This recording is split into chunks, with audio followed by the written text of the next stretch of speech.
किसी भी बाधा को दूर करने के लिए हमें आगे बढ़ते रहना जरूरी है।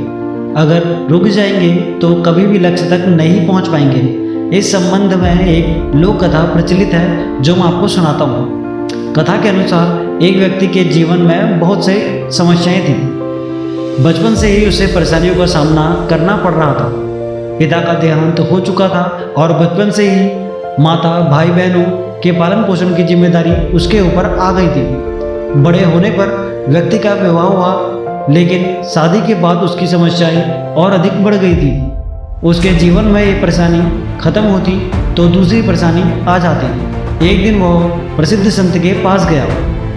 व्यक्ति ने संत से कहा, मुझे अपना शिष्य बना ले, मैं परेशान हो गया हूँ, बहुत दुखी हूँ। संत ने कहा, ठीक है, तुम मेरे शिष्य बन जाओ, मुझे बताओ क्या परेशानी है। शिष्य ने कहा, गुरुजी, एक समस्या खत्म नहीं होती और दूसरी समस्या आ जाती है, मैं इस कारण से बहुत दुखी हूँ। संत ने कहा, ठीक है, मैं तुम्हारी समस्याओं का हल बता दूंगा, अभी तुम मेरे साथ चलो। संत नए शिष्य को लेकर नदी के किनारे गए। किनारे पहुंचकर संत ने कहा, हमें ये नदी पार करनी है। ये बोलकर वो वहीं खड़े हो गए। शिष्य भी संत के साथ खड़ा हो गया।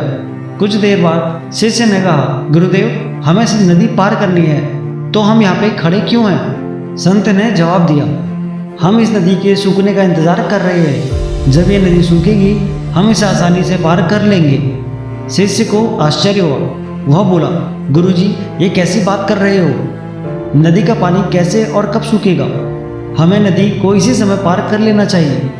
संत ने कहा कि मैं तुम्हें यह बात समझाना चाहता था, जीवन में भी समस्या तो आती ही रहेगी, हमें रुकना नहीं है, लगातार आगे बढ़ते रहना है, तभी तो हम उन्हें हल कर पाएंगे।